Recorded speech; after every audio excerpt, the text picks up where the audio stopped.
ल हेर्नुहोस् साथीहरू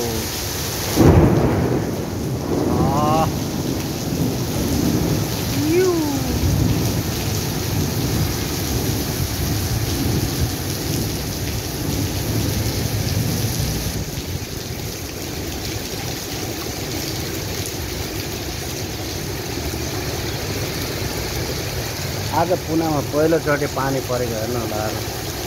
3 दिनदेखि यस्तो भएको थियो कि यहाँ गर्मीले सताएर हेर्नुहोस् पुरै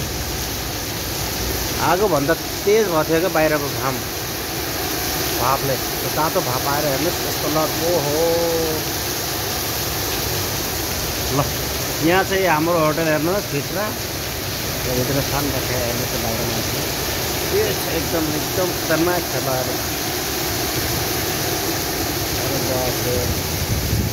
त्यस्ता छ